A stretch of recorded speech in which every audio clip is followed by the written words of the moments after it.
इसमें आपको बहुत मजा आने वाला है।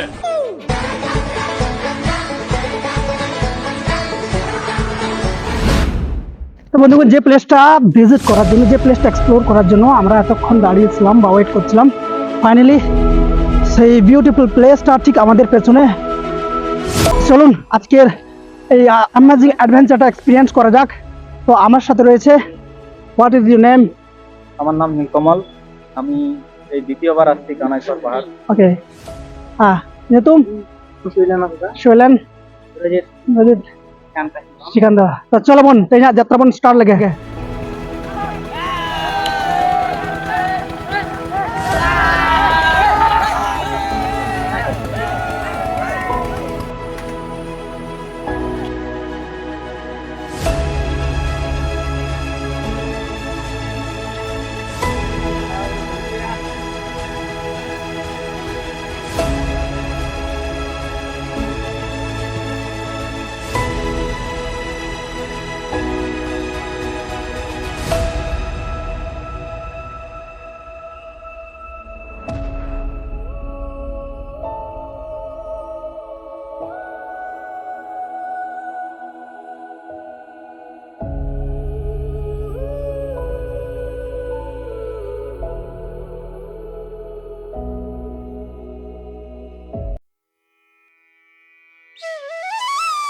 পাহাড় ওঠার শুরুতেই দেখতে পেলাম এক জায়গায় পাহাড়ের পাদদেশে পুজো হচ্ছে।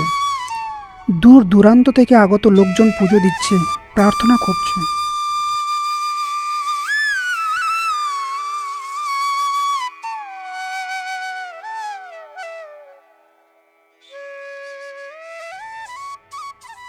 তাই আমরাও প্রার্থনা সেরে উপরে উঠতে শুরু করলাম।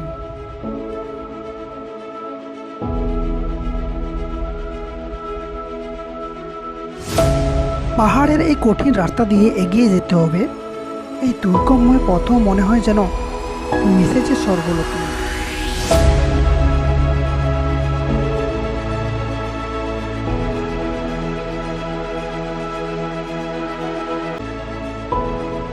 ওঠার পথে নজরে পড়ে ছোট বড় পাথর, তাই আমরাও খুব সাবধানে এগিয়ে চলেছি। মাঝে মধ্যে আমরা হাঁপিয়ে পড়ছিলাম, কেননা যাওয়ার রাস্তা ছিল খুবই দুর্গম এবং অনেকেই বিশ্রাম নিচ্ছিল। তারপর হঠাৎ চোখে পড়ে এক জায়গায়, যেখানে এক বাচ্চা ছেলে পাহাড়ের গায়ে টাকা ছুঁড়ছে। কৌতূহলে সেটাই জানার জন্য একটু এগিয়ে গেলাম, কি ব্যাপার, কি বৃত্তান্ত। তারপর জানতে পারলাম যে সেখানে সবাই নাকি ভাগ্য পরীক্ষা করছে। তারপর কেন যেন মনে হলো আমিও ট্রাই করে দেখি আমার ভাগ্যে কি রয়েছে। জাগো রে, দেখো রে, দুনিয়ায় দেখো রে। তারপর দেখি আমারও টাকাটি আটকে যায় এবং সেটা ভেবেই মনের মধ্যে কি খুশি কি খুশি, তাই রীতিমতো মন খুলে হাসতে লাগলাম।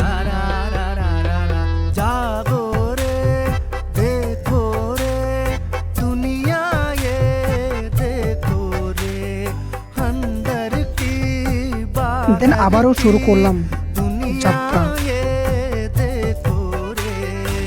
बाहर से लगती तड़वी तड़वी, अंदर से मीठी पुड़िया रे। रेले पे रेला है, हर दिन ही मेला है। যতই উপরে উঠতে থাকি ততই মনে হয় যেন ব্রুজ খলিফার মতো ইমারত সিঁড়ি বেয়ে পায়ে হেঁটে যেন উপরে উঠছে।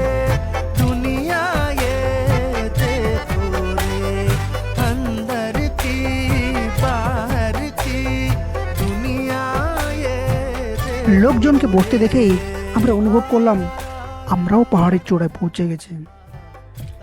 ফাইনালি আমরা পৌঁছে গেছি পাহাড়ের চূড়াতে এবং টপ অফ দ্য হিল থেকে ভিউটা জাস্ট এরকম। জায়গাটা বেশ সমতল দেখলাম এবং সমস্ত কিছুর ব্যবস্থা রয়েছে। তোমার কিরে পাচ্ছে, এই নাও চাউমিন, এগরোল থেকে শুরু করে এমনকি ফুচকা পর্যন্ত রয়েছে, মুড়ি, ঘুগনি, ছোলা, পেয়ারা, তার সঙ্গে রয়েছে এই লেবুর শরবত। चेला है जिन पे ना देला है, मौज मजे सीना जोरी की खुदारी की दुनिया ये देखो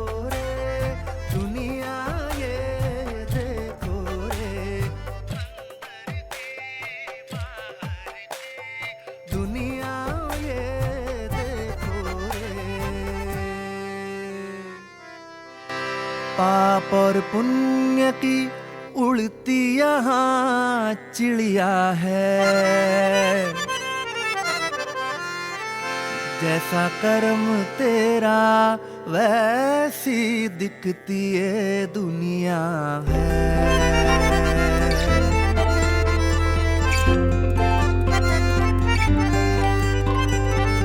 नमक कच्चे करी सी गुड़ पारे सी दुनिया ये।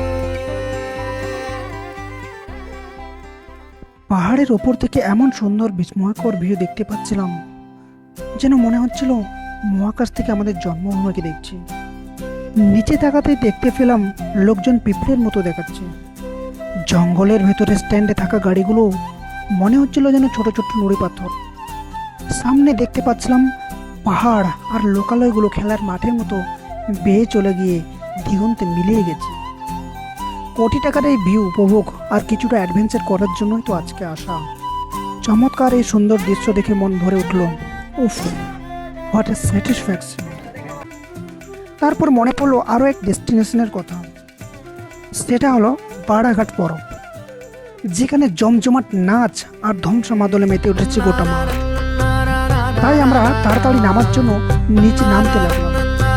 অ্যাকচুয়ালি পাহাড়ের প্রান্তে একটা ঝর্ণা ছিল যেটা প্রায় শুকিয়ে গেছে, তাই বেশি সময় না থাকায় সেগুলোকে আর কভার করছি না। दुनिया ये देखो रे, अंदर की बाहर की दुनिया ये।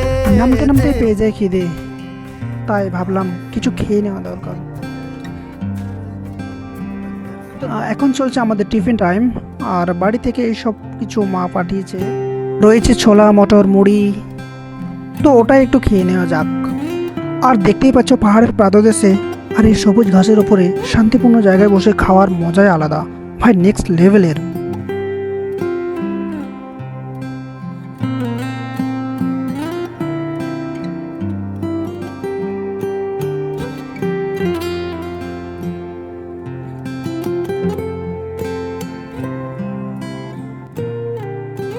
দুর্গম এই পাহাড়ে উঠতে নামতে আমরা ক্লান্ত হয়ে পড়েছিলাম, আর এই ক্লান্তি দূর করার একটাই মেডিসিন ছিল, একটু বাড়াঘাট মাঠে গিয়ে মন খুলে নাচা। এবং ওটার উদ্দেশ্যেই বাড়াঘাট ময়দানের দিকে সবাই হেঁটে চলেছে।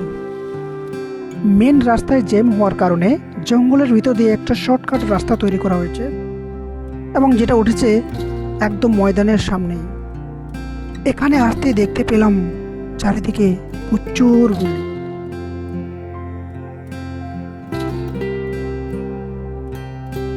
ধ্বংসা মাদলের সুরে তালে তাল মিলিয়ে সবাই নেচে চলেছে, তাতে আমরাও অংশগ্রহণ করেছি। খুব নাচলাম, খুব আনন্দ করলাম, এবং এভাবেই আমরা আমাদের যে ট্র্যাডিশন বা সংস্কৃতি বজায় রেখেছি এবং আগামীতেও বজায় রাখব। আর এভাবেই আমি আমার জীবনের এক প্রিমিয়াম মুহূর্ত কাটিয়ে ফেললাম, এবং আজকের আমাদের এই সাইকেলে পাহাড় ভ্রমণের কাহিনীটি শেষ করলাম। ভিডিওটি ভালো লাগলে একটা কমেন্ট, একটা লাইক তো আপনাদের কাছ থেকে ডিজার্ভ করতেই পারি।